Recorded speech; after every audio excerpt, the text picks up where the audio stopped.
Professor Marcelo, seja muitíssimo bem-vindo aqui no Jurisprudência e Concursos. É um imenso prazer recebê-lo aqui hoje. O professor Marcelo vai dar umas dicas super bacanas para vocês aí. O material está na timeline, não deixem de baixar o material. E como eu tenho feito com todos os professores aqui, professor, eu vou pedir para o professor fazer uma breve apresentação e depois nós iniciamos aí as dicas em direito tributário. Fique à vontade, professor, o espaço é seu. Olá, Tânia, boa noite. Obrigado, Tânia, primeiramente pelo convite. Uma grande honra, uma grande felicidade aqui estar contigo hoje à noite, para compartilhar um pouquinho, né? Um pouquinho do direito tributário, dar algumas dicas, analisar um pouco o perfil da banca FGV, quando ela cobra questões de tributário, mandar um abraço, senão eu vou sofrer bullying pro resto da minha vida. Um forte abraço para o Marcos, nosso querido diretor. Um abraço para a Débora também, para a Jéssica Lourenço, que está nos acompanhando agora. E os meus alunos em geral, um forte abraço. E bom, por sinal, adorei a apresentação. Assim, né, se prepara porque vê o Marcelo aí, ele fala muito rápido. Obrigado pelo terrorismo, pela parte que me toca, mas eu vou tentar, tá ok? Engatar a segunda, no máximo uma terceira, não vou correr. Vou falar devagarzinho, a gente tem bastante tempo, não tem por que correr, tá bom? Bom, seguinte, vocês receberam aí no material e estão vendo uma planilha no Excel, e eu chamei essa planilha de raio-x. O que é isso? Eu fiz um mapeamento de quais temas foram cobrados pela banca FGV quando ela estava organizando questões de direito tributário. E eu fiz um mapeamento temático. Isso quer dizer o seguinte: é muito comum que uma única questão dê ensejo a uma ou duas marcações. Por exemplo, se uma questão ela tratar tanto de IPI quanto de imunidades, eu faço marcação em imunidades ou marcação em IPI. Então, primeiramente, olhar para essa tabela e saber que essas marcações não são número de questões, mas sim quantas vezes o mesmo tema foi cobrado pela banca examinadora naquela prova específica. Tá ok? Bom, qual é o perfil da banca FGV? E eu quero que você, meu amigo, não caia domingo na armadilha da FGV. Olha, a FGV, o examinador de tributário, ele deve ser um escritor frustrado. Porque as questões de tributário, via de regra, vêm com um enunciado grande, não todas, mas pelo menos assim, umas duas questões por prova. Vem com um enunciado grande, conta uma historinha, coloca dados ali totalmente irrelevantes, justamente para te derrubar. E às vezes você, pela redação confusa da questão, ou porque vê vários dados irrelevantes, acaba se confundindo. Então, a primeira coisa que eu vou te pedir no domingo é calma, atenção, leia a questão, leia o enunciado com muita atenção e sublinhando as partes principais. Não se assuste caso você encontre ali informações que nada vão interferir para você achar o gabarito da questão. Tá ok? É muito comum você achar o gabarito sem precisar de um terço do que está no enunciado. Tá ok? Bom, então vamos lá. Qual vai ser a nossa proposta de hoje aqui? Tem esse raio-x. Esse raio-x aponta que alguns temas costumam ser cobrados mais de uma vez pela banca examinadora. A FGV, de vez em quando, ela repete, ou ela cobra no exame, dá um espaçozinho e volta a cobrar novamente. Tá ok? E hoje aqui eu vou fazer o seguinte: eu trouxe alguns temas para algumas dicas rápidas daquilo que eu reputo como sendo mais importante de acordo com o estilo que ela vem demonstrando ter nas provas tributárias. Bom, sem mais delongas, vamos logo para a primeira dica. E aí eu vou te pedir uma coisa, vamos combinar uma coisa. Você está me assistindo agora? Por favor, pegue seu CTN, porque eu vou várias vezes pedir para você abrir no artigo XYZ e falar: sublinha tal frase, marca tal palavra, porque muitas das vezes é o texto da Constituição que é transportado da Constituição para a sua prova, mas ela gosta de alterar algumas expressões. E aí, nessa pequena alteração, ela acaba derrubando o candidato desavisado. Afinal, são 80 questões, cada uma com 5 assertivas. Então, muita coisa para você ler. e uma bobeirinha ou outra você acaba escorregando no domingo. Para evitar isso, pega agora o teu código, Código Tributário Nacional, que eu vou pedir de tempos em tempos para você sublinhar uma expressão ou outra. Bacana? Bom, a primeira coisa que eu gostaria que você abrisse pega a Constituição, abra no artigo 146. Por quê? Um dos temas mais explorados por banca examinadora, lato sensu, e aqui eu posso até sair do universo OAB e entrar num concurso público em geral, porque esse tema é campeão. Se eu fizesse um top 10 de artigos mais cobrados em prova, com certeza esse artigo que eu vou pedir para você abrir agora estaria nesse rol. Abre aí, 146 do CTN. O primeiro tema que a gente vai debater rapidamente é função da lei complementar no direito tributário versus função da lei ordinária no direito tributário. Tivemos já duas questões da FGV fazendo uma brincadeirinha. Como assim? Ela vira para você e fala, olha só, dentre das assertivas abaixo, marque aquela que está sujeita à reserva de lei complementar, ou a que não está sujeita à reserva de lei complementar. E aí, o que acontece? Ela fica misturando o artigo 146 da Constituição com o artigo 97 do Código Tributário Nacional. Por isso é muito importante saibamos o que está num e o que não está no outro, para não cair numa questão boba que, se você souber, tu ganha um ponto fácil, mole, beleza? Abre no 146. Bom, quando você pensa, normalmente, em lei complementar no direito tributário, uma coisa vem à sua cabeça, uma expressão vem à sua cabeça. Qual é? Normas gerais. Uma das principais funções que a lei complementar desempenha no direito tributário é emitir normas gerais em direito tributário, tá? E aí você consegue enxergar isso lá no artigo 146, no inciso 3, que fala que compete à lei complementar emitir normas gerais em matéria em legislação tributária. Sublinha esse normas gerais no inciso 3, porque isso cai bastante, tá ok? Ah, então não tenho que ler mais nada? Não, não. Você vai ler o inciso 2, saiba que limitação constitucional ao poder de tributar também está sob reserva de lei, está sob reserva de lei complementar, tá ok? Limitação constitucional ao poder de tributar, está sob reserva de lei complementar. Mas eu tenho duas dicas importantes para te dar com relação ao inciso 3. Sublinhou a expressão normas gerais? Então tá. Olha o que diz a Constituição. 146. Cabe à lei complementar estabelecer normas gerais em matéria de legislação tributária, especialmente sobre a linha A, definição de tributos e suas espécies, bem como em relação aos impostos para... Pega o marca-texto, você, minha amiga, pega o seu marca-texto rosa e me faz um favor. Grifa a expressão impostos. A lei complementar, para as coisas que eu vou dizer a partir de agora, ela somente irá definir para os impostos discriminados na Constituição, os famosos impostos nominados. Então, olha só, a lei complementar irá estabelecer normas gerais em direito tributário e vai, com relação aos impostos discriminados na Constituição, ela irá falar sobre fato gerador, base de cálculo e contribuinte. Não é raro, pelo contrário, encontrar várias vezes a banca substituir a expressão impostos por tributos. Ela adora fazer isso. É um prazer que a banca tem de tirar a expressão impostos e colocar tributos.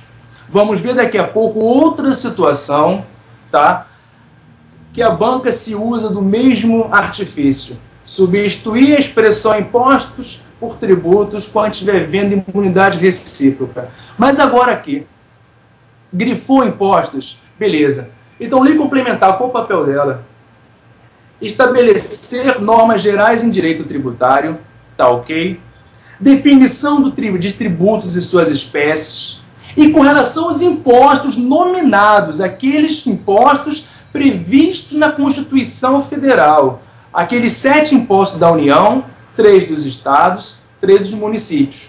Com relação àqueles impostos, a lei complementar ainda versará sobre fato gerador, base de cálculo e contribuinte. Tá ok? Ótimo. Agora, dá um pulinho comigo lá no artigo 97 do Código Tributário Nacional.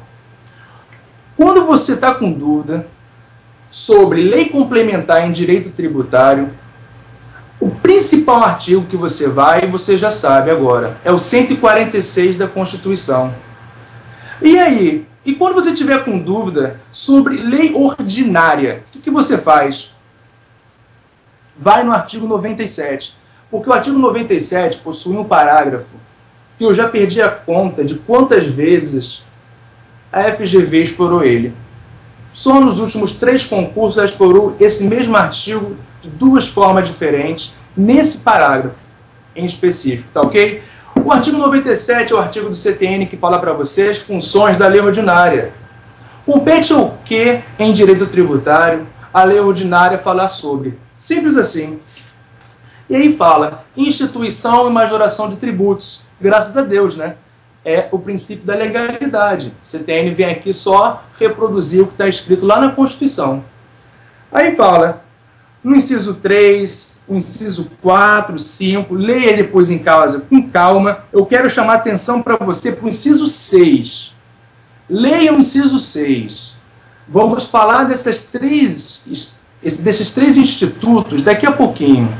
Mas já saiba, desde já, que por força do artigo 97, inciso 6 do CTN, você, para falar sobre exclusão, extinção e suspensão do crédito tributário, você precisará de lei ordinária. Então, meu amigo, olha só.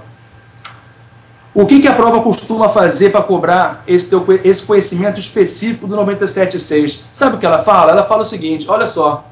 Decreto do governador concede remissão. Remissão é uma das causas de extinção do crédito tributário, lá no artigo 156 do CTN. Ora, se a causa de extinção do crédito, para ser mais exato, é o perdão. Ou seja, você perdoa, e lembra, remissão com 2 S, vem de missa, né? Perdão, missa, perdão, lembra sempre disso? Remissão com C cedilha é pagamento, remissão com 2 S é perdão. Pois bem, então vem uma assertiva te falando o seguinte, o decreto do governador concede remissão, perdão do crédito. O que tem que lembrar? Pera aí. Remissão é causa de extinção do crédito. E causa de extinção do crédito, na forma do artigo 97.6, precisa de lei ordinária. Portanto, não pode o decreto conceder remissão. E aí a banca, ela olha todas as causas do artigo 151, que fala de suspensão, do artigo 156, que fala de extinção, e do artigo 175, que fala de exclusão, e fica falando que decreto fez isso, decreto fez aquilo, decreto concedeu isenção, decreto concedeu anistia, decreto concedeu moratória, e por aí vai. Tá ok? Anotou o inciso 6? Deu uma marcadinha no teu CTN? Pois agora eu vou te apresentar um parágrafo que é mais cobrado, principalmente pela FGV, que é o parágrafo 2º do artigo 97. Olha só. Quando você olha o artigo 97, no inciso 1, fala o seguinte, você precisa de lei ordinária para criar tributo novo ou para majorar tributos já existentes. Se eu vou criar um tributo novo, ou se eu vou aumentar a alíquota, por exemplo, de um tributo que já existe, eu preciso de lei. Mas aí vem o parágrafo 2º e fala o seguinte, olha só, imagina o seguinte, responda você agora aí para mim, R$100 hoje tem o mesmo valor, o mesmo poder de compra que R$100 há 2 anos atrás? Acho que não, né? Esses R$100 de 2 anos atrás, por conta da inflação, ele perdeu o seu poder de compra. Portanto, você pode concluir que ele valia mais há 2 anos atrás do que ele vale hoje, porque ele foi corroído pela inflação. Não é isso? Então, o que acontece, por exemplo, com os cadastros que o o Estado tem no seu banco de dados, por exemplo, o município com relação aos valores dos imóveis e por aí vai, o Estado com relação ao valor dos carros e PVA, o Estado, de tempos em tempos, ele vai atualizando, corrigindo monetariamente a base de cálculo que ele tem lá armazenada. E o que fala o parágrafo 2º? Olha só, Estado, enquanto você estiver corrigindo monetariamente, tão somente isso, ou seja, atualizando aquele valor por conta da inflação do período, obedecendo os índices oficiais, você não vai estar majorando o tributo atual, só está atualizando o valor. E se você não estiver majorando, ou seja, aumentando a alíquota de tributo existente, você não vai precisar necessariamente de uma lei ordinária para fazer aquela atualização. Em outras palavras, pode o decreto do governador corrigir monetariamente bases de cálculo, por exemplo, do IPVA, sem menor problema, porque correção monetária não é igual a aumentar, majorar tributo existente. Tá ok? Correção monetária apenas recupera o poder de compra, vamos dizer assim, por conta da inflação num determinado período. Bacana? Então, meus amigos, com isso, então, a gente viu um 46, vimos também juntos um 97, leia um 46, tá ok? Todo ele é muito explorado, principalmente no inciso 2 e no inciso 3, e vimos também o artigo 97. Eu vou voltar daqui a pouquinho no 146, quando for falar de decadência e prescrição. Mas agora eu vou fechar essa dica e vou mudar de assunto. O segundo ponto, que é a aplicação da lei tributária. E agora eu vou te pedir, por favor, para você me acompanhar nessa tabelinha aqui. Tá ok? Vamos fazer um exercício juntos. Tá com a tabela? Abre a tabela. Fecha o Facebook e abre a tabela. Combinado? Abre a tabela. Isso vai cair na tua prova, hein? Praga de professor irritado, pega. Abriu a tabela? Fechou então. O que é isso? Vou explicar para vocês. Imaginemos que um determinado contribuinte pratica o fato gerador de um tributo qualquer no ano 2010. Fica tranquilo que eu não vou falar aqui agora de decadência. Então não fique preocupado em saber se é sujeito a lançamento por homologação ou direto, se é um 73 inciso 1 ou 150 parágrafo 4º. Relaxa. O assunto aqui é outro. Em 2010, vem lá o fulaninho e pratica o fato gerador de um tributo qualquer. Sendo que em 2011, perdão, vamos lá, vamos contextualizar então. Um contribuinte de ICMS, lá o lojista, praticou o fato gerador de ICMS em 2010, sendo que ele deveria declarar para o fisco que ele praticou aquele fato gerador e antecipar o pagamento. Ele não fez uma coisa nem outra. Ou seja, ele praticou o fato gerador de ICMS e ficou silente, ficou na dele, lá no ano 2010. Beleza. Falou lá para o fisco, vem 2011 e o que acontece? Uma lei altera a alíquota do tributo e da multa vigente à época da prática do fato gerador. Então tinha a Lei 1 vigente à época da prática do fato gerador, que dizia que a alíquota do tributo era de 20% e da multa era de 30%. No ano seguinte veio uma Lei 2 e altera essas alíquotas. Em 2012 veio uma Lei 3 e altera a alíquota prevista na Lei 2. Em 2013 veio uma Lei 4 e altera a alíquota prevista na Lei 3. O ponto é, eu estou em 2014, eu sou fiscal do Estado e eu vou agora lavrar o auto de infração, né? Lá, lançamento direto supletivo. Eu vou construir o crédito tributário a favor do fisco, porque o contribuinte não fez o que ele devia. Então o que eu vou fazer? Vou lavrar o auto de infração e vou aplicar uma multa. O que eu quero saber de você, meu amigo? Qual alíquota eu vou aplicar? Qual alíquota do tributo eu aplico e qual alíquota da multa eu vou aplicar? E para você saber qual alíquota você aplica, você vai precisar de 2 artigos no CTN. O primeiro artigo é o 144 e o segundo artigo é o 106, e para esse caso específico, o seu inciso 2 e a linha C. O que dizem esses artigos? O 144 fala o seguinte, olha só, com relação ao tributo, é muito simples saber. Vai no 144, abre aí. Abre o CTN no artigo 144, que eu vou pedir para você sublinhar uma expressão. Olha o que fala o 144. Olha, para você saber qual legislação aplicar no momento do lançamento, ou seja, eu estou agora lavrando um auto de infração, constituindo o crédito em favor do fisco. Qual legislação aplico? Teve um monte de lei depois do fato gerador. A lei, lá o PV que era 20%, depois veio lei 2, 3, 4, 5, e agora, que lei eu aplico? É a lei vigente à época do fato gerador? Ou a lei vigente à época do lançamento? Com relação ao tributo, olha o que diz o 144. O lançamento reporta-se a data de ocorrência do fato gerador da obrigação e rege-se pela lei então vigente. Sublinha agora. Ainda que posteriormente modificada ou revogada. Interessa saber que em 2011, para esse fato gerador de 2010, a Lei 2 alterou a alíquota do tributo, e depois em 2013, 2014, não interessa. Com relação ao tributo, você vai aplicar, no momento do lançamento, a legislação vigente à época do fato gerador. Então, tu coloca aí, nesse espaço em branco, tributo, alíquota 20%. Por quê? Porque era aquela vigente à época da ocorrência do fato gerador. Não interessa saber se aquela lei foi modificada posteriormente ou até mesmo revogada. Entendeu isso? Pois bem. E com relação à multa agora, o que você faz? Aplicar o quê? Tá com dúvida? Ih, travou? Não. Ih, eu achei que tinha travado.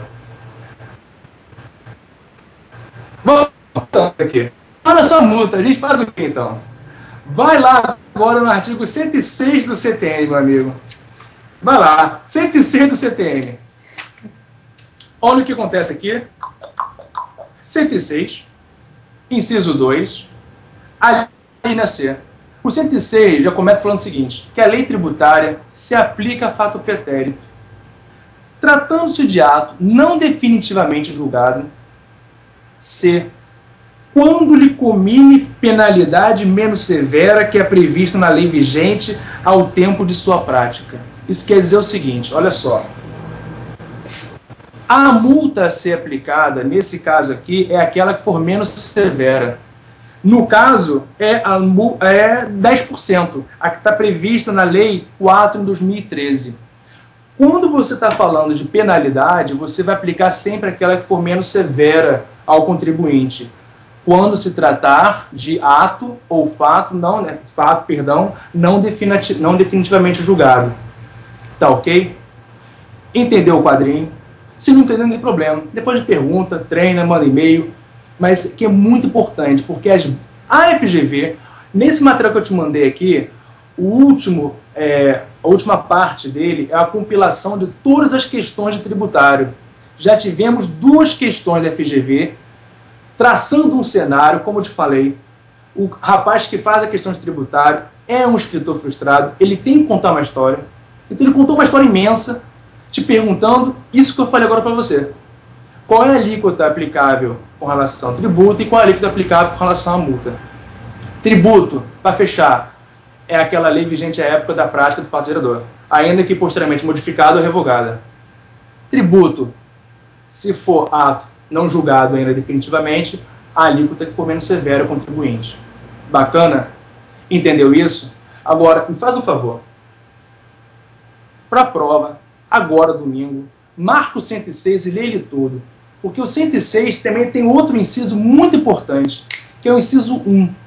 Ele fala o seguinte: a lei se aplicará retroativamente quando ela for expressamente interpretativa. Ou seja, em qualquer caso, quando ela for interpretativa, ela irá se aplicar a ato e fato pretérito.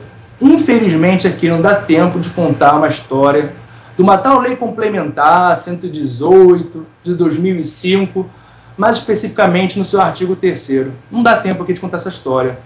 Mas isso aqui já deu o que falar em direito tributário. Então, vira e mexe, as bancas gostam de explorar que se você aplica ou não a ato pretérito, a lei quando for meramente interpretativa, e você aplica. Dá uma lidinha toda no artigo 106, tá ok? É muito importante. Com isso, a gente fecha essa segunda dica e vamos avançar agora para um tema muito importante, mas muito importante mesmo, que é responsabilidade, tá ok? Para isso, meu amigo, por gentileza, abra no artigo 132 do CTN. Vamos começar falando do 132 do CTN. Já abriu? O 132 do CTN, a primeira coisa que eu quero te falar é o seguinte: ele disse menos do que ele gostaria. Ele fala o seguinte: o tema é o que agora? Responsabilidade por sucessão empresarial. É quando você olha para o negócio societário e vê uma empresa comprando outra, incorporando outra, e que não sei o que, fusão. E quem vai responder pelo tributo? Pois bem, olha o que diz o CTN, no 132. Em caso de fusão, imagina só, eu tenho uma empresa A, e essa empresa A olha para a empresa B, e as duas se unem e viram uma empresa C. Então, tem uma empresa A, tem uma empresa B, há uma fusão, e sai dessa fusão aqui a empresa C. A pergunta é, a empresa A tinha débito tributário, ela se une com a B e origina a C. Será que C vai responder pelos débitos de A? Resposta, sim. A outra situação é transformação. Eu tenho, por exemplo, a sociedade limitada, cheia de débito tributário. Ela vira a sociedade anônima. Essa A, SA, irá responder pelos débitos tributários da limitada? Resposta, sim. E, finalmente, desincorporação. Eu tenho A e tenho B. B está cheio de débito tributário. Vem A e incorpora B. B fica dentro de A. Resposta, pergunta quer dizer, A que incorporou B responderá pelos débitos tributários de B? Resposta, claro que sim. Pois bem, eu disse que o artigo falou menos que gostaria. Sabe por quê? Está faltando alguém aqui. Quem está faltando alguém? Quem é que está faltando aqui? Está gritando aí já que eu escutei. Exatamente. Cisão. Ora, se o artigo falou tudo que ele gostaria, isso aqui é uma mão beijada para os advogados societários, né, empresariais. Pensa bem. Não está cisão aqui. Olha o que você poderia pensar. Não é coisa de Deus, né, pensar isso, mas olha só que legal. Você tem uma empresa A, com débito tributário. Você faz uma cisão, você corta ela. Aí vira B e C. Você pega toda a parte ruim, a banda podre de A, joga na C. B responderia pelo débito tributário? Ué, aqui não está escrito cisão. Você poderia falar que não. E pior que falaram, né? O contribuinte estava com a cara de pau também. Meu amigo, o STJ vira e fala, o artigo falou menos que gostaria. É claro que B também responderá pelo débito de C no caso de cisão. Então, leia aqui dentro, no 32, apesar de não estar expresso, caso de cisão. Mas não é o 32 o campeão. O campeão mesmo, de cobrança, prova da OAB, é o artigo 133 do CTN. Por favor, leia esse artigo. E olha, vamos marcar juntos o que é principal, o que é mais cobrado nesse artigo aqui. Tá ok? Tem alguns detalhezinhos aqui que as provas adoram cobrar. A gente vai ler junto, eu vou explicar, vou parar, vou explicar e vou falar assim, marque, você faça isso. Olha só o que ele diz. A pessoa natural ou jurídica de direito privado que adquirir de outra, por qualquer título, fundo de comércio ou estabelecimento, industrial, comercial, profissional, e continuar a respectiva exploração. Agora, pega o teu marca-texto e subir essa expressão. Sob a mesma ou outra razão social. O que diz o seguinte, eu sou adquirente, estou comprando, adquirindo, né, um estabelecimento alienante. Eu, Marcelo, estou comprando aqui um estabelecimento, PJ, na verdade, né? Eu, Marcelo, estou comprando um estabelecimento da Jéssica. A compra estabelecimento de B. Pensa só. O estabelecimento tinha um nome. Padaria São Joaquim. Eu mudo a razão social. Você já vai me responder. Altera alguma coisa? Eu não sei nem o que vai dizer o artigo, mas só pela redação, que você leu até agora do artigo 133. O fato de eu alterar a razão social vai influenciar alguma coisa? Resposta, não. E a prova sempre fala que o adquirente altera a razão social para querer te derrubar. Já pega e sublinha essa parte do caput do 133. Porque, sob a mesma ou outra razão social, ou sob firma ou nome individual, ou seja, tanto faz se você mudou ou se manteve a firma e razão social, você responderá pelos tributos em nome do estabelecimento devidos até a data do ato. E até aí que diz o 133, a tua responsabilidade será de duas formas. Você adquirente, você que comprou o estabelecimento empresarial, ou você responderá de forma integral, ou você responderá de forma subsidiária. Então, se você comprou, seguiu na exploração daquela atividade, sob a mesma ou outra razão social, você irá responder pelo passivo tributário devido até a data da aquisição, ou de forma integral, ou de forma subsidiária. E quando você responderá de uma ou de outra, o artigo vem e fala, você irá responder de forma integral se o alienante, o cara que te vendeu, cessar a exploração de atividade empresarial. Então o cara te vende o estabelecimento, um mega passivo tributário, em tese você sabia disso também, você precificou isso, né, o deságio. Pois bem, o alienante te vende o estabelecimento com passivo tributário e ele, alienante, para de explorar a atividade empresarial. Qual é a consequência disso? A consequência é que você, adquirente, o cara que comprou, irá responder de forma integral. Tá ok? Você irá responder por aquele passivo tributário. Agora vamos para o inciso 2, porque é esse que é o mais cobrado. É quando você, adquirente, irá responder de forma subsidiária, ou seja, primeiro vai no contribuinte, primeiro vai lá no alienante, no cara que te vendeu, para só depois, caso não consiga cobrar dele, aí que vai cobrar de você. Tá ok? Prova do OAB é esse entendimento que a gente tem que adotar. É o que cai em prova, é o que está aqui no CTN. Ah, mas o STJ... Agora você pode esquecer o STJ. Prova objetiva, o que cai é o que está no CTN. Já tivemos duas questões. Mas até pode fazer uma aqui juntos. A famosa questão da pizza já. E o que cai é o que está no CTN. O que está no CTN é o seguinte. Quando o alienante... Olha só. Você, adquirente, responde de forma subsidiária com o alienante, se este, o alienante, prosseguir na exploração da atividade ou retornar, né, iniciar dentro de 6 meses. Ou seja, o cara vai e te vende estabelecimento empresarial em janeiro. Se ele continua, a tua responsabilidade é subsidiária. Mas imagina que ele pare de responder, de explorar a atividade empresarial, mas volte dentro de 6 meses. Aí ele responde primeiro e você responde de forma subsidiária. Mas, Marcelo, imaginemos que ele te vendeu uma padaria, o estabelecimento era uma padaria, e ele depois volta a explorar agora o ramo de alimentos. Ele abre uma lanchonete, uma pizzaria. Ou pior, abre uma borracharia. Será que isso interfere? Olha o que diz o resto do inciso 2º.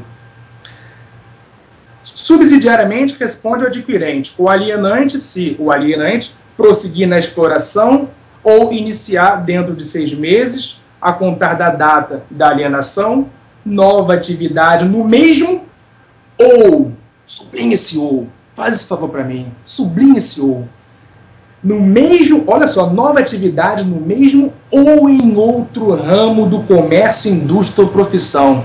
Moral da história. O cara te vende um estabelecimento com mega passivo tributário. Você vai responder sim. Ah, mas eu mudei a razão social. Tô nem aí. CTN não diz que isso não importa. Mas você vai responder de duas formas, ou de forma integral ou subsidiária. Será integral se o alienante, o cara que te vendeu, parar de explorar a atividade empresarial.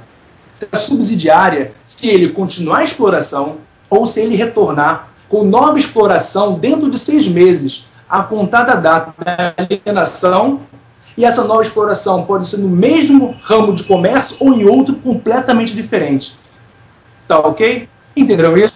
Meus amigos, ó, faz aqui um mega marca-texto no 133, entendeu? Cola um retrato aí da ex-namorada, do ex-namorado, para você ficar com raiva dele e ler com ódio, porque isso vai cair na sua prova no domingo. Não sei, mas as chances são muito boas. Já tivemos 2 questões de 2 provas diferentes, intercaladas, que exploraram esse tema, e esse tema vira e mexe, é cobrado pela OAB, tá? Beleza? Entendemos isso? Vou continuar por aqui, então, para dar a segunda dica, a terceira dica, ou é a quarta, estou perdido agora. Vamos dar um pulinho no 135? Vamos dar um pulinho no 135? O 135 é muito bacana. É outro artigo também muito explorado, muito explorado. E eu vou fazer o link do 135 com 2 súmulas do STJ. A gente vai entender. O que é um 135? Ele fala o seguinte. 135. Já abriu aí, né? Fecha o Facebook. São pessoalmente responsáveis pelos créditos correspondentes a obrigações tributárias resultantes de atos praticados com excesso de poderes, sublinha, ou infração de lei, contrato social ou estatutos. Sublinhou excesso de poderes? A expressão que a prova gosta muito de utilizar é ato praticado, que é a teoria do atos ultra vires. É quando você, administrador, pratica atos além daqueles permitidos pelo contrato social ou estatuto social. Tá ok? Você cede nas suas atribuições. Pois bem, praticou ato com excesso de poder, infração à lei, contrato social ou estatuto, você irá responder pessoalmente. Aí vem inciso 1, inciso 2, a dica de hoje é do inciso 3, que é o mais importante. Os diretores, gerentes ou representantes de pessoa jurídica de direito privado. Então, olha só, se você é um sócio administrador ou um administrador, pessoa física ou jurídica, você será pessoalmente responsável caso pratique um ato com excesso de poderes ou com infração à lei, ao estatuto social ou contrato social. Tá ok? Vamos agora começar a conversar um pouquinho melhor sobre esse 135. O STJ entende, pegando aqui a tese, né, fazendária, que esse pessoalmente, na verdade, é solidariamente. Tá? Vários lugares do STJ olham essa responsabilidade pessoal e falam o seguinte, olha, a responsabilidade do sócio administrador não exclui a responsabilidade da pessoa jurídica. Então, na verdade, os dois vão responder de forma solidária. Olhando a literalidade do 135, você pode falar que não. Você está divulgando para o contribuinte, você pode querer divulgar que não. Mas isso, meu amigo, é só na segunda fase. Primeira fase, eu faço o quê, Marcelo? Primeira fase, ou vai cair para você a letra do 135 ou a letra de 2 súmulas que ele vai falar agora. Entendeu? Caiu a letra do 135, falou que a responsabilidade pessoal está valendo. Tá? A cópia do artigo, tu marca certo. Agora, olha só. Infração à lei. O que é infração à lei? Deixar de pagar tributo é infração à lei. A lei manda para tributo. Artigo 3º fala que é uma obrigação ex lege. Eu deixei de pagar tributo, será que isso é infração à lei? Imagina a situação. Imagina nosso querido diretor, Marcos, amigo Marcos, nosso amigo diretor. Olha o que ele vai fazer contigo. Você, contribuinte, olha que coisa. Nosso amigo Marcos vai inscrever em dívida ativa, né, Marcos? Ele está pulando agora de raiva, mas tudo bem. O Marcos vai inscrever em dívida ativa o nome da pessoa jurídica, porque a pessoa jurídica está devendo imposto de renda de pessoa jurídica e contribuição social sobre lucro líquido. Mas o Marcos, por um descuido, ou então porque ele está com aquela sede de arrecadar do fisco, né? Aquela sede arrecadatória, o Marcos vira e pensa assim, olha só o que eu vou fazer. Você, sócio administrador, que deliberadamente deixou de arrecadar tributo, uma obrigação legal, irá responder pessoalmente junto com a empresa, pessoa jurídica. Então eu vou escrever em dívida ativa tanto o nome da pessoa jurídica quanto o nome do sócio administrador, tão somente pelo fato de ele não ter pago o tributo, porque ele fez isso de forma dolosa, não quis pagar tributo. Claro que o Marcos jamais faria isso, né? Pelo amor de Deus. Foi só uma brincadeira aí com o nosso amigo, nosso querido diretor, que é procurador da Fazenda Nacional, que é responsável pela inscrição em dívida ativa, execução fiscal, enfim, dos créditos da União. Ele jamais faria isso, né? O cara, isso é muito tributário. Mas imagine que isso aconteça e venha lá um cliente chorando para trás de você, falando que agora o que eu faço? Fique tranquilo. Vá na súmula 430 do STJ. Essa súmula vai te falar que o simples inadimplemento da obrigação tributária não é causa suficiente para ensejar a responsabilidade pessoal solidária do sócio administrador. Tá ok? Deixar de pagar tributo por si só não é infração à lei na forma do caput do artigo 135. Tá bom? E o que é? Olha, é muito aberto esse tipo de previsão legal. Muita coisa pode ser. Mas uma coisa, tu tem certeza que é. E isso cai em prova. Vai na súmula agora 435. Eu falei qual a súmula antes? 430, né? 430, eu falei isso? 430 é o mero inadimplemento, não enseja responsabilidade pessoal do administrador. Estou confundindo as súmulas. Tá tarde, né? 435 é uma situação já sumulada pelo STJ, que essa sim é causa hábil para ensejar a responsabilidade solidária do sócio administrador. Sabe qual é?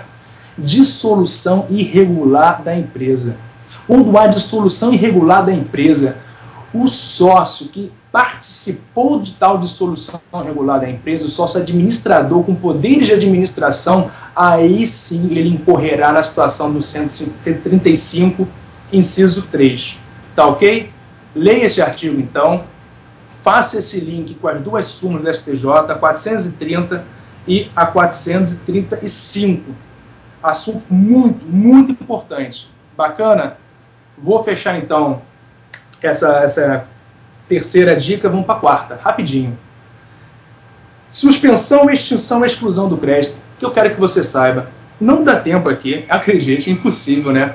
Falar cada uma das causas suspensivas, de causa de extinção, causa de exclusão. Eu quero só falar duas coisas aqui, tá? Duas coisas. Primeiro, eu quero falar o que é cada uma, né? Fazer uma breve, uma visão aqui perfunctória, o que é suspender o crédito, o que é extinguir o crédito, o que é excluir o crédito. E segundo, te pedir uma coisa. Até domingo, você tem a missão de decorar. Tá? Você não está muito bem com o tributário, o professor foi muito ruim na faculdade, você odeia essa matéria, diferentemente de mim, você faz parte dessa minoria do Brasil, né, que odeia tributário. Eu não entendo vocês, não entendo como alguém pode odiar tributário, mas você faz parte dessa minoria, tudo bem. Você é membro do Corinthians, né, a pequena minoria.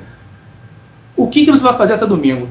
Decora o rol do artigo 151 do CTN, decora o rol do artigo 156 do CTN e do artigo 175. Porque as provas adoram falar o seguinte: são causas de exclusão do crédito.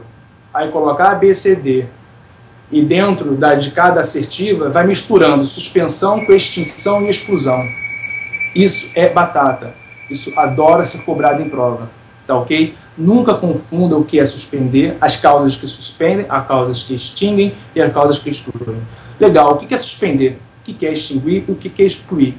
Bom, suspender, uma causa suspensiva faz com que o credor não pratique, a partir daquele momento, nenhum ato tendente à satisfação do seu crédito, nenhum ato tendente à cobrança do seu crédito.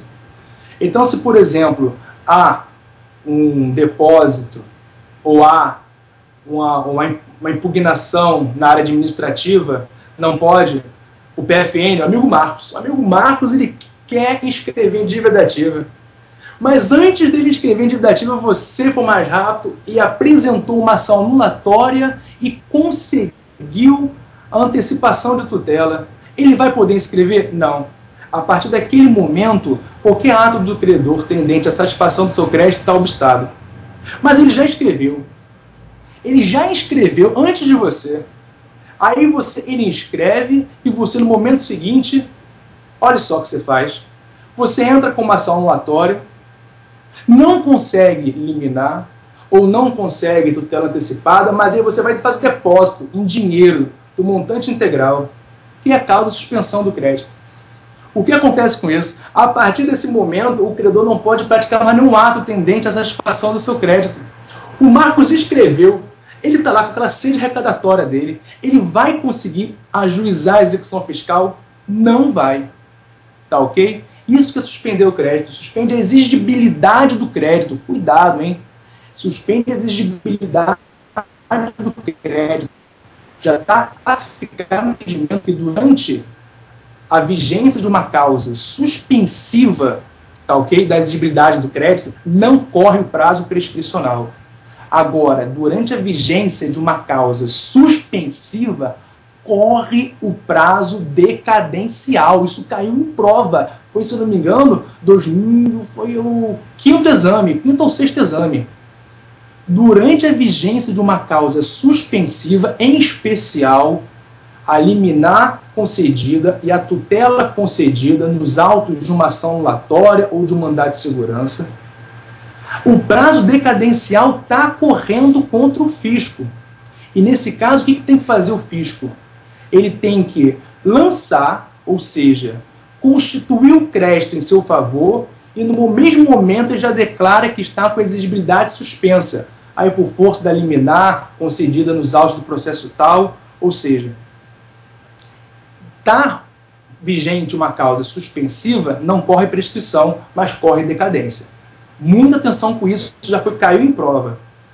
Talvez por um preciosismo à parte, você pode anotar aí, artigo 63 da Lei 9430 de 96, é que fala que o fisco é obrigado a constituir o crédito através do lançamento enquanto estiver vigente a causa suspensiva prevista lá no artigo 151, inciso 6, se não me engano, que fala que é concessão de tutela antecipada ou liminar. Entendeu isso? Decora esse artigo 51. Vamos agora para o artigo 156, que fala das causas de extinção do crédito tributário. O que é extinguir o crédito tributário? Muito simples. Extinguir é matar. Eu vou falar duas coisas com relação a esse artigo. Primeiro, eu quero que você decore, tá bom? E segundo, eu quero que você entenda o seguinte. Por conta do artigo 156 do CTN, cumulado com 113, parágrafo 1º, ou seja, eu faço aqui uma casadinha, com 56 do CTN, com 113, parágrafo 1º. Por conta desses dois artigos combinados, eu posso concluir o seguinte. Quando o crédito tributário é extinto, automaticamente a obrigação dele decorrente também morre. Ou seja, está extinto o crédito, está morto o direito, está morta a obrigação. Uma morre junto com a outra. Pô, Marcelo, muito legal, né? Qual é a prática, qual é a aplicabilidade disso? Toda. Lá no direito civil, né, terra de Caimário, quando você paga um cheque prescrito, você não pode pedir de volta aquela quantia, porque o pagamento foi devido. Somente a ação, o direito, né, a pretensão, o direito de ação lá do credor estava afetado. Aqui em direito tributário, dá uma olhadinha no artigo 156, inciso 5. Você vai ver que está lá decadência junto com prescrição. As duas são causas de extinção do crédito. Então, prescrição junto com decadência, as duas, uma ou outra, né, mata o crédito. Eu já te disse, morto o crédito, morre junto à obrigação. Então, em direito tributário, se você paga um crédito prescrito, você pode entrar com a ação de repetição de indébito, porque você fez um pagamento indevido. A obrigação estava morta, o crédito estava morto. Tá ok? Atenção com isso. Bacana? Vou dar mais uma diquinha só. Artigo 156, inciso 11. Muito cobrado em prova. O inciso 11 fala o seguinte, que a dação em pagamento de bens imóveis, em existindo, né, lei doente prevendo tal possibilidade, é uma causa de extinção do crédito tributário. Como que isso cai? A prova fala para você que a dação em pagamento de bens móveis, extingue o crédito. Mentira. Somente a dação em pagamento de bens imóveis. Vai lá no inciso 11 e dá uma sublinhadinha no I do imóveis, para você lembrar sempre que o que extingue o crédito tributário é dação em pagamento de bem imóvel. Bacana? Leu o artigo 156, entenda o que é uma causa ou outra, e vamos agora com o 7.5, que é pequenininho, só tem 2 incisos. Um é isenção, o outro é anistia, e são ambas causas de exclusão do crédito tributário. O que é excluir crédito tributário? Bom, vou me furtar aqui toda a discussão, que não dá tempo, né? Eu posso dizer para você que uma causa de exclusão do crédito tributário impede que haja o lançamento por parte do fisco, impede a constituição do crédito em favor do fisco. Ou seja, a isenção e a anistia impedem o lançamento daquele tributo. E é isso, por sinal, que separa, por exemplo, né, a remissão de uma anistia. A remissão, lembra da remissão que eu falei? Que é perdão do pagamento do tributo, está perdoado, não precisa pagar mais não. A remissão pode ser tanto com relação ao tributo quanto com relação à multa. A anistia se refere às penalidades pecuniárias. O que separa uma coisa da outra? Pode ter confusão, não é? Remissão, se é a extinção do crédito, você só vai matar alguma coisa que já existiu, concorda? Você pressupõe para que haja remissão a anterior existência do crédito. Entendeu? Lá na anistia, ela vai impedir sequer a sua constituição. Então, a anistia, você não vai ter nem lançamento, não vai ter nem a constituição do crédito. Ao passo que na remissão, já teve a constituição do crédito. E ela será causa de extinção do mesmo. Bacana, meus amigos? Leia 155, leia 151, perdão, 156 e leia 175. Fechamos? Rapidamente, vai na quinta dica. Essa é muito boa, porque cai muito em prova, é muito simples. E já emenda com o que eu acabei de falar agora. Vai no 111 do CTN, inciso 1. Vai lá, rapidinho. 111 do CTN, inciso 1. Eu quero que você sublinhe 2 palavrinhas. Está no 111? Olha o que fala 111. Interpreta-se literalmente, sublinhe literalmente, a legislação tributária que dispõe sobre 1. Suspensão ou exclusão do crédito. Olha para mim agora, olha para mim. Você leu aqui extinção? Não, né? Você leu o que para mim agora? Você leu suspensão e exclusão. Chuta o que a banca, que não é coisa de Deus, coloca para você na assertiva e vai colocar lá no domingo. Ela vai falar que causas de extinção deverão ser interpretadas de forma literal. E está errado, porque a interpretação literal é tão somente para as causas suspensivas e causas de exclusão do crédito tributário. Tá ok? Não está extinção aqui. Isso dá bastante prova. Legal, meus amigos? Fechamos aqui. Vamos agora para a última dica. Tá acabando, olha que legal, maratona. Na verdade, você tá feliz? Você tá feliz hoje? Tá feliz, não tá? Claro que tá feliz. Vai que eu acerto uma questão no domingo. É por isso que tá aqui, né? Não é porque eu sou bonito, é porque eu posso falar alguma coisa legal, não é mesmo?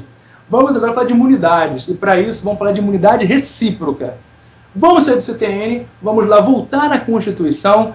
Vai lá, artigo 150 da Constituição. Vamos lá, artigo 150 da Constituição. Cadê? A pessoa se perde também, tem hora. Artigo 150 da Constituição. Lá no inciso 6, na linha A, ela tem uma imunidade. Ela prevê uma imunidade muito famosa, chamada de imunidade recíproca. Que é aquela imunidade que impede a cobrança de impostos de um ente da federação do outro. Ou seja, a União não pode cobrar imposto de renda do Estado, mas também o Estado não pode cobrar IPVA da União. E o município não pode cobrar IPTU da União, e a União não pode cobrar IOF do município. Já entendeu, né? Pois bem, o que eu quero que você marque no artigo 156A é o seguinte. Olha o que ele fala. Artigo 150, 6A. Instituir, inciso 6, impostos sobre. Pega esses impostos e marca. Sublinha. Sublinha impostos. Porque imunidade recíproca é tão somente para os impostos. Não é para tributos. E a banca adora colocar aqui no lugar tributos. Ou perguntar para você o seguinte: se a União terá imunidade da cobrança de taxas do Estado, ou vice-versa. A resposta é que não. Imunidade recíproca é tão somente para com os impostos. Dica 1. Dica 2. Fala aqui, na linha A, patrimônio, renda ou serviço. Você poderia se perguntar: ICMS e movimentação financeira? Ora, só fala aqui imposto sobre patrimônio, renda ou serviço. E a circulação de mercadoria, movimentação financeira, não está abrangida pela imunidade recíproca? Resposta: está sim. Está pacificado no STF que a imunidade recíproca é para todos os impostos. Tá ok? Entendemos isso? Para fechar, vamos agora na linha C, porque a gente vai ler a linha C junto com uma súmula do STF que está sendo muito explorada pelas bancas em geral de concurso público. Ah, mas eu estou fazendo a OAB, vai por mim. A FGV é tipo uma vibe, assim, sabe? Tipo, banca de concurso público deve ter uma reunião, a sucursal do inferno, de todos os examinadores de concurso público. Eles ficam pensando no que vão cobrar de você. Aí uma ideia começa a cobrar, a tendência aos outros começarem a repetir isso. É uma coisa muito feia de se ver. E olha só, e está sendo muito cobrada agora uma súmula, é a súmula 724 do STF, e que se refere à imunidade prevista no artigo 150, inciso 6, a linha C. Olha o que ele fala. Não pode a União, o Estado, DF, município, né, tá no caput, inciso 6, instituir impostos sobre a linha C, patrimônio, renda ou serviço dos partidos políticos, inclusive suas fundações, das entidades sindicais dos trabalhadores. Para por aqui, sublinha trabalhador. Ganhou uma dica aí de brinde. Ah, por quê, Marcelo? Porque a banca de vez em quando coloca que sindicato patronal tem imunidade. E não tem, é somente sindicatos trabalhadores. Continua. Das instituições de educação e de assistência social, sem fins lucrativos, atendidos os requisitos da lei. Então, por exemplo, uma entidade sem fins lucrativos terá direito à imunidade, tudo bem? A pergunta que surgiu para os tribunais é o seguinte: imagina que uma dessas pessoas aqui prevista no artigo 156C tenha um imóvel e alugue para um terceiro. O fato dela alugar um imóvel para um terceiro descaracteriza a imunidade, ela vai perder a imunidade pelo tão só fato de alugar um imóvel seu, de sua propriedade, para um terceiro. Esse terceiro, por exemplo, vai explorar atividade comercial. O STF, na súmula 724, entendeu que não. Se uma dessas pessoas aqui, previsto na linha C, alugar um imóvel seu para o terceiro, continuará imune, você não vai pagar IPTU, desde que ela pegue o valor daquele aluguel e reverta para as suas finalidades essenciais. Ou seja, se um sindicato do trabalhador tem um imóvel, aluga para um terceiro e pega o valor desse aluguel, reverte para as suas finalidades essenciais, ele perderá a imunidade, ele terá que passar a pagar IPTU, resposta não. Então faça uma remissão aqui, a súmula 724 do STF, tá ok? Muito importante, está sendo muito cobrado em prova. Bom, com isso eu acho que a gente fecha, né? Fechamos aqui então todas as nossas dicas, tá bom? Ah, não, temos uma aqui. Vou falar, vou ter tempo de falar. Vou falar então. Eu tenho uma controle aqui, entendeu? A Débora fica me controlando, ela fica aqui 5 minutos, 2 minutos. Ela já mandou calar a boca há 5 minutos atrás. Só que eu vou ignorar. Eu vou dar mais... Oi, fala, Tânia. Pode falar, fique à vontade. Você é o último, então eu vou falar. Pode extravasar e fica à vontade. A Débora tá pulando aqui do meu lado. Eu vou falar, hein? É que ela fica controlando, mas não tem problema não, que a gente começou mais tarde, pode ficar à vontade. Então tá, vou dar só mais uma dica, porque eu sei que deve ter pelo menos 10 coisas para você fazer mais prazerosas que está tributária até essa hora. Então, mas olha só, hein? Mais uma dica. O STF, recentemente, de um tempo para cá, ele está olhando para o parágrafo 2º desse mesmo artigo. Tu não fechou não, né? Abre esse artigo lá, 150 da Constituição, parágrafo 2º, e fala o seguinte: que essa imunidade recíproca, lá prevista no artigo 156A, ela será extensível ou seja, será estendida para as autarquias e fundações instituídas e mantidas pelo poder público. Aí você cumula a leitura do parágrafo 2º com o parágrafo 3º, que fala que para essas entidades gozarem de imunidade, elas não poderão explorar atividade econômica, pois se sujeitarão às normas de direito privado, e também não poderão cobrar contra a prestação de seus usuários, não pode cobrar tarifa. É o seguinte, imunidade recíproca na forma do parágrafo 2º, cumulado com o parágrafo 3º, ela poderá ser extensível às autarquias e às fundações instituídas e mantidas pelo poder público. Lembra que imunidade recíproca é para os entes políticos, entes federados, originariamente lá previsto no artigo 156A, para impostos, hein? Tu sublinhou impostos, né? Sublinhou, por favor. Então não pode União, Estado, DF, municípios ficar cobrando impostos um do outro. Falei para você que apesar da redação restrita da linha A, é para tudo quanto é imposto. Isso também tu entendeu, né?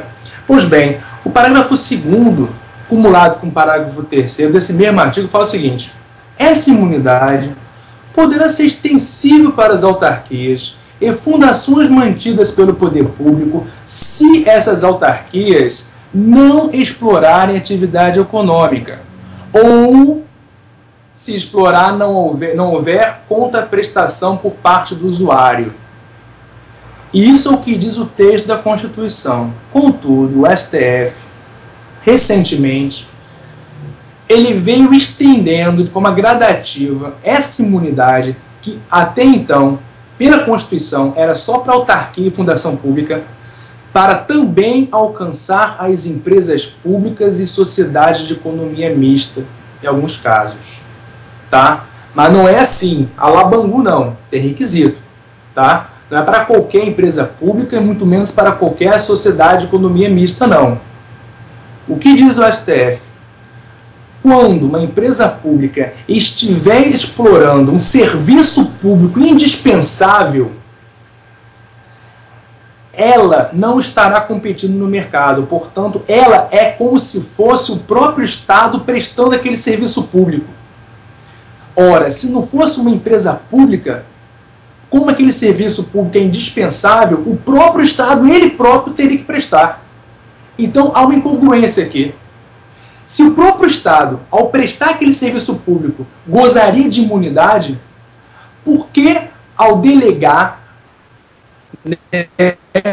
naquela linha administrativa, na decisação, para prestar com mais eficiência, ele descentraliza e delega para uma empresa pública? Por que tão somente pelo fato dele ter delegado ensejaria na perda da imunidade? Não faz sentido. Então o STF diz que quando houver exploração de serviço público, principalmente aqueles serviços essenciais de prestação obrigatória por parte do Estado, a empresa pública ou sociedade de economia mista também fazem jus à imunidade recíproca. O caso mais famoso de todos é o caso da ECT, Empresa de Correio e Telégrafos. Correios. A ECT, na sua atividade principal, ela goza de imunidade, apesar de ser uma empresa pública, porque ela empresta um serviço regime de monopólio. É um serviço indispensável. Então, ela gozará também de imunidade recíproca. Tá bom? Leia esse artigo 150, inciso 6, sublinhando a palavra impostos. Tudo aqui é só para impostos. Saiba que há esse requisito de não explorar atividade econômica, pau a pau com particular, e se explorar não pode ter contraprestação por parte dos seus usuários. E que o STF está lendo autarquia e fundação pública e expandindo um pouquinho mais para empresa pública e sociedade de economia mista. Se cair em prova, na tua prova objetiva, só vai cair os casos famosos que já foram julgados pelo STF. E o mais famoso de todos eles é a empresa de Correio e Telégrafos. Ele já disse que ela não paga IPVA, por exemplo, com relação aos seus carros. Tá bom? Meus amigos, a gente fecha, então, as nossas dicas aqui. Eu quero que você no domingo tenha muita calma. Como eu já te disse, eu vou repetir rapidamente. O examinador tributário gosta de criar historinhas. Cuidado com isso. O caso clássico, e aqui eu vou dar mais uma dica final aqui. Eu inventei, vou dar mais uma dica aqui final. Na última prova, não minto, foi na primeira prova, 2010.2. Ele contou uma história que tu chorava no dia. Lendo ali, tu chorava. Era o seguinte, o rapaz parou de pagar imposto de renda, e aí porque a esposa dele teve um acidente de carro. Essa questão, inclusive, está nesse material. Eu acho que é logo a primeira questão que está no material. E aí parece que ele parou de pagar imposto de renda, e a esposa teve um acidente de carro, ficou absolutamente incapaz. E aí o que acontece? Ele não pagou nem um dele nem um dela. Ela, né, porque estava incapaz, ele esqueceu de pagar o dele e o dela. Coisa horrorosa. Aí vem o fisco e intima esse rapaz lá para o Ministério da Fazenda para prestar esclarecimentos. Ele já começa, o fisco, a uma atividade de fiscalização indispensável para o lançamento. Ele já intima o contribuinte e fala, vem cá, eu quero tirar umas dúvidas aqui contigo. Quando o rapaz chega no fisco, lá na Ministério da Fazenda, ele fala assim para o fisco, meu Deus, meu amigo, fiscal, tenha dó. Reconheço, não paguei imposto de renda. Não paguei, minha mulher também não pagou, porque olha só, ela tem coma, ela é absolutamente incapaz. Tenha dó.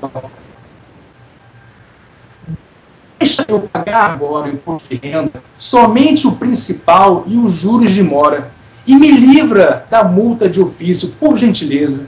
Em outras palavras, deixa que eu me beneficie da denúncia espontânea. Lá no artigo 138 do CTN, abre ele agora, abre o 138 do CTN, tá bom? Denúncia espontânea. Primeira coisa, ele falou isso, com relação a ele. Ele falou, olha, eu tô aqui de cara falando que eu tô devendo imposto de renda. Você começou a fiscalizar, mas eu já falo para você que eu tô devendo imposto de renda. Eu quero pagar, mas eu quero pagar só o principal, os juros de mora, não quero pagar multa. E com relação à minha esposa, tadinha, ela está absolutamente incapaz, está em coma. Ela não tem capacidade tributária passiva para figurar como contribuinte nessa relação tributária. Libera ela também, por gentileza. Moral da história. Primeiro ponto. Vou começar do que eu falei por fim, né, por final, para fechar. Capacidade passiva tributária não tem nada a ver com a capacidade do direito civil. Se você lá no direito civil é um absolutamente incapaz, so sorry. Aqui no tributário você será contribuinte feliz e contente. Senão, meus amigos, seria a forma mais linda de você planejar, fazer um planejamento fiscal. Olha o que você faria. Você pegaria teu apartamento, colocaria no nome do teu filho de 4 anos, que é absolutamente incapaz pela lei civil. Se colasse essa história de o incapaz lá no direito civil também ser incapaz no tributário, esse menininho não pagaria IPTU. E é isso que acontece? É claro que não. Então, primeira coisa, a incapacidade no direito civil em nada influencia a do direito tributário. Tá ok? E com relação à alegação dele, que o fisco intimou ele para prestar esclarecimentos e lá chegando, ele já abriu o coração dele, falou que estava devendo imposto de renda, e que queria com isso ser agraciado pela denúncia espontânea. Você abriu um 38, você vai sublinhar duas coisas aí no 38, meu amigo. Primeira coisa que vai sublinhar no 38 é o seguinte, vamos ler juntos rapidamente para fechar o dia.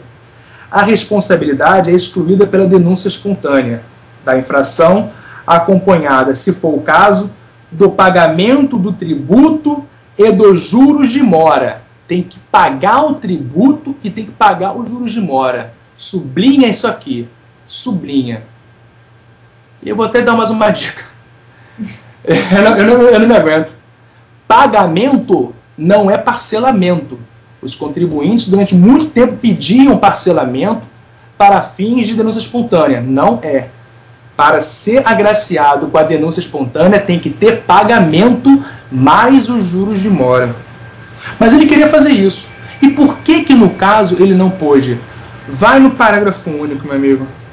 Não se considere espontânea a denúncia apresentada após o início de qualquer procedimento administrativo ou medida de fiscalização relacionados com a infração. Ou seja, depois que o fiscal da Receita intimou o rapazito para chegar lá no Ministério da Fazenda e prestar esclarecimentos, não está mais ele na situação da denúncia espontânea. Ai, mas o fisco não tem coração. Não tem mesmo, não. Está no CTN. O fiscal da Receita está aplicando o CTN. E lembre-se lá, né, fundamental de pagar impostos, você está numa sociedade de risco, precisa contribuir, precisa pagar impostos para a manutenção da vida em sociedade. Faz parte. Tá ok, meus amigos? Fechamos, então, as nossas dicas de hoje. Espero que tenha sido proveitosa para você. Qualquer dúvida, pode mandar para o meu e-mail. Está aí consignado no material que vocês receberam. Acho que é prof.marceloleal, Marcelo com 2 L's, @gmail.com. Entra na minha fanpage também, dá um like na fanpage, curte a fanpage. Todo dia eu vou começar por domingo. Dicas diárias para a prova do AB, repetindo o que eu disse aqui, alguma coisa ou outra, trazendo coisas novas. Eu me segue no Twitter também, pode mandar pelo Twitter dica, pode mandar pelo Facebook, mandar pelo e-mail, enfim.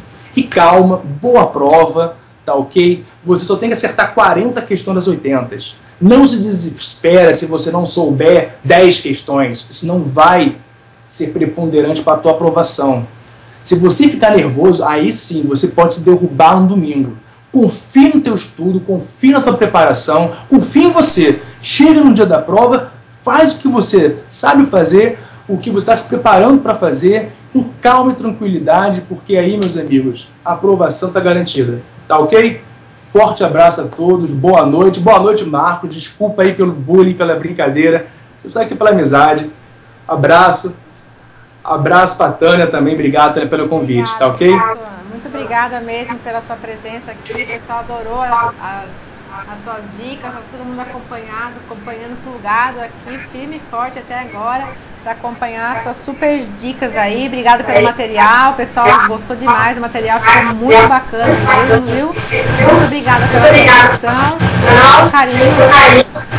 Obrigada por Débora aí, um beijo especial a todos vocês e até a próxima, se Deus quiser. Tá ok, obrigado, Tânia. Abraço, boa noite, Tânia. Tchau, tchau.